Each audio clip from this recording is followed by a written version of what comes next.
Selamat siang semuanya.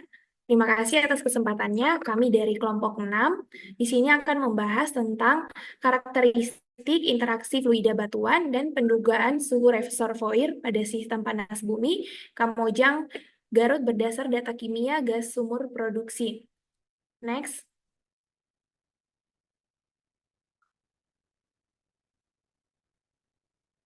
Berikut anggota kelompok kami yaitu Cikutita dengan NIM 007, Abraham dengan NIM 019, saya sendiri dengan NIM 031, Septian dengan NIM 045, Raju dengan NIM 069, dan Kevin dengan NIM 154.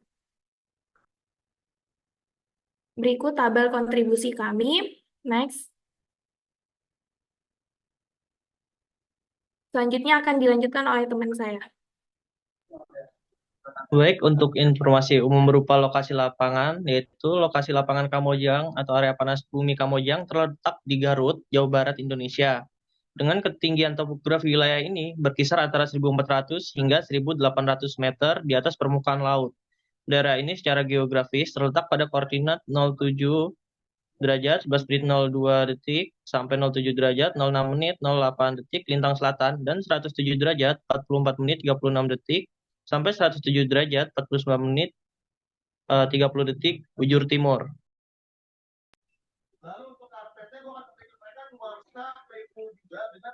Oke, selanjutnya informasi umum ulasan kondisi geologi.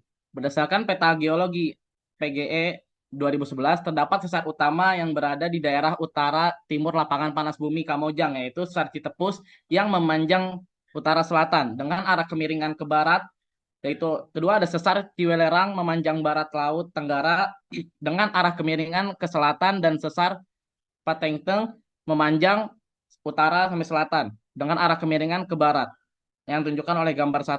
Dan deposit aluvial di mana diinterpretasikan sebagai puncak Giantiklin Jawa Barat yang kemudian runtuh setelah pengangkatan lalu terisi oleh endapan gunung api muda. Zona ini dibatasi oleh bukit dan punggungan dari batuan tersier yang lebih tua.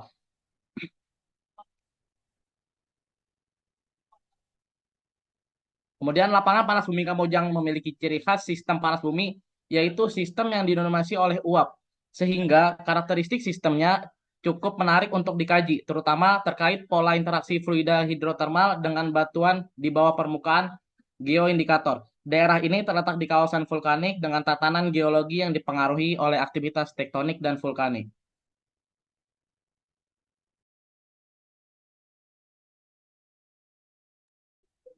Kemudian tahap pengembangan lapangan yang pertama itu adalah studi awal dan pengumpulan data. Data geokimia dikumpulkan dengan melakukan analisis kimia gas dari sumber produksi. Kemudian metode kromatografi gas digunakan untuk menganalisis gas non-reaktif, sedangkan titrasi digunakan untuk gas reaktif. Kemudian pemetaan geologi dilakukan dengan mengidentifikasi struktur geologi menggunakan data geofisika seperti survei gaya berat dan magnetotelurik. Survei ini bertujuan untuk menentukan lokasi reservoir dan caprock.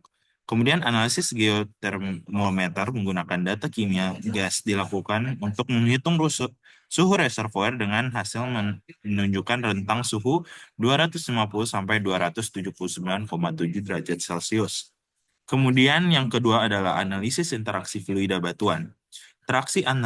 Interaksi fluida batuan dipetakan menggunakan diagram segitiga untuk mengidentifikasi sumber fluida. Fluida dari sumur BAG cenderung dari gas magmatik, sedangkan sumur IHDC lebih banyak dipengaruhi oleh air meteorik. Model numerik digunakan untuk mensimulasikan dinamika interaksi fluida batuan di bawah permukaan berdasarkan data yang diperoleh. Kemudian yang ketiga adalah pengujian dan validasi model. Uji coba lapangan dilakukan dengan pengeboran sumur baru atau pengujian sumur yang sudah ada untuk mendapatkan data suhu dan tekanan reservoir. Data dari uji coba ini digunakan untuk memvalidasi model interaksi fluida batuan yang telah dikembangkan sebelumnya. Yang keempat adalah pengembangan infrastruktur. Infrastruktur pendukung seperti pipa transmisi dan fasilitas produksi direncanakan berdasarkan hasil studi dan analisis. Strategi pengelolaan sumber daya panas bumi yang berkelanjutan dikembangkan dengan penggunaan teknologi reinjeksi untuk menjaga keseimbangan reservoir.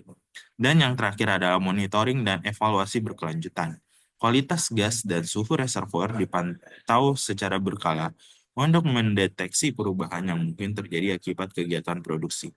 Studi dampak lingkungan dilakukan secara berkala untuk memastikan kegiatan pengembangan tidak merugikan lingkungan sekitar.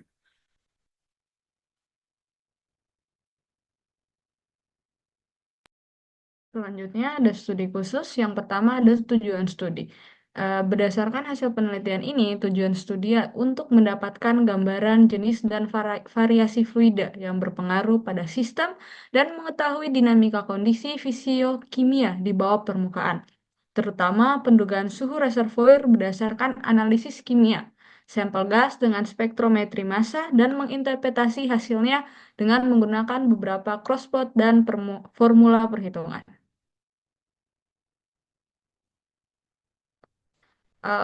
Pada bagian ini saya akan menjelaskan data dan metodologi. Yang pertama data. Data yang digunakan adalah yang pertama data gas non-reaktif berupa gas H2, gas helium, argon, N2, dan CH4. Gas-gas ini digunakan untuk menganalisis menggunakan metode kromatografi. Sedangkan data yang kedua adalah data gas reaktif berupa CO2 dan H2S yang digunakan untuk analisa menggunakan metode titrasi. Nah, untuk metodologi pengambilan sampelnya bisa dilihat seperti pada gambar 3, yaitu sampel diambil menggunakan botol vakum berisi larutan NaOH4 dengan cara mengalirkan 100 ml larutan NaOH bebas ke CO2 ke dalam botol kedap udara yang telah divakumkan agar tidak terkontaminasi. Kemudian, dengan menggunakan karet silikon, botol sampel dihubungkan dengan corong penangkap gas yang diletakkan di atas manifestasi tepat pada keluarnya bubble gas. Nah, untuk metodologi selanjutnya itu metodologi menganalisis di laboratorium. Yang pertama, metode kromatografi.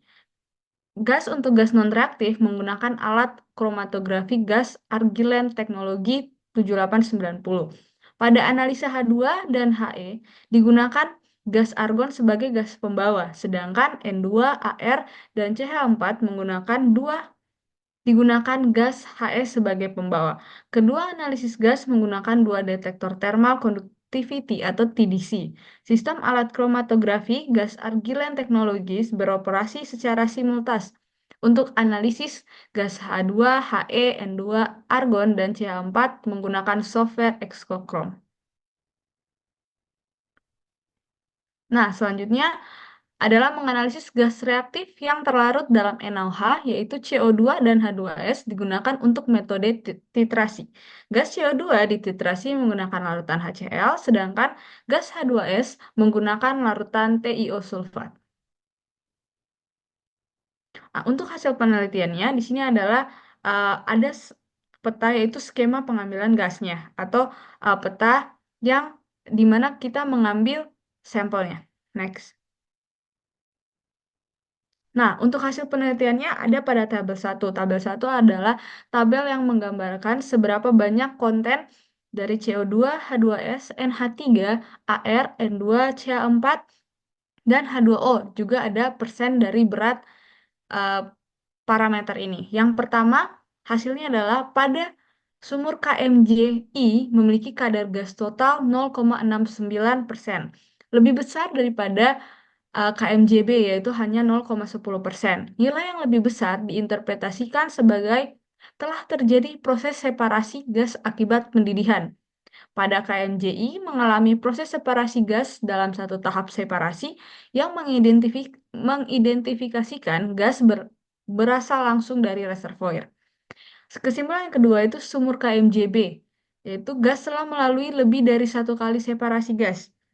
Yang ketiga, pada sumur KMJF terletak di zona outflow ditandai dengan tingginya unsur amonia. Berdasarkan hasil perbandingan gas H2, H2S, dan CH4, gas-gas pada ke-10 sumur mendekat ke sudut H2. Untuk sumur KMJA berada pada posisi CH4 yang berarti pada sumur ini terdapat peristiwa reboiling atau kondensasi. Nah, untuk selanjutnya adalah gambar dari diagram segitiga, yaitu yang menghubungkan hubungan antara gas N2, He, dan juga Ar. Unsur N2 dapat mengidentifikasikan pengaruh gas atmosfer atau magmatik. Kondisi ini dapat berasal dari pengaruh magmatik jika rasio N2 per Ar berada pada nilai 800 hingga 2000. Gas helium menjadi indikator karakteristik krustal. Sumber berasal dari peluruhan batuan yang mengandung uranium, argon, dan menjadi indikator karakteristik gas atmosfer yang dapat terkandung dalam gas bumi melalui unsur air hujan. Nah, berdasarkan plotnya, karena hasil plotnya itu dia menempel pada garis N2 dan Ar yang dapat dilihat bahwa rasionya cukup besar, sehingga disimpulkan bahwa gas panas bumi berasal dari air hujan.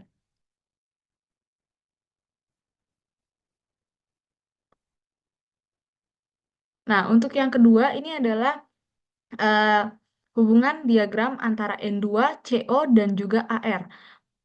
Pada sumur KMJB, nilai N2 lebih tinggi dibanding sumur-sumur lainnya.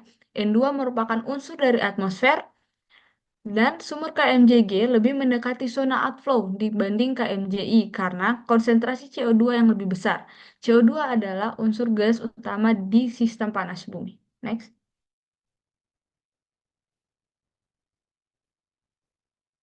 Nah, untuk selanjutnya yaitu hasil dari temperatur berdasarkan geotermometer. Nah, pada tabel 2 ini adalah hasil perhitungan geotermometer dalam derajat Celcius.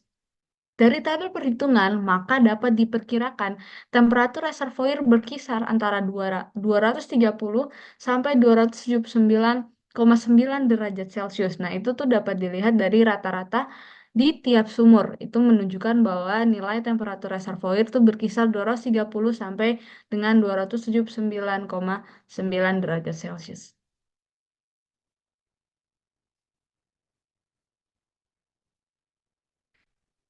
Oke, selanjutnya kesimpulannya, pada sistem panas bumi Kamojang Garut ini memiliki karakteristik sebagai berikut, di mana diagram segitiga N2 HEAR, fluida pada sumur BEAG berasal dari gas magmatik, sedangkan sumur I, H, D, dan C dari air meteorik.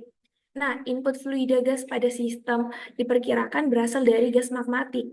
Suhu reservoir di daerah penelitian ini berkisar antara 230 sampai 279,7. Sistem panas bumi ini dengan temperatur tersebut termasuk dalam sistem panas bumi bertemperatur tinggi. Selanjutnya, berikut adalah daftar pustaka yang telah kami gunakan. Selanjutnya, sampai di sini. Terima kasih. Mohon maaf bila ada kata yang kurang. Terima kasih.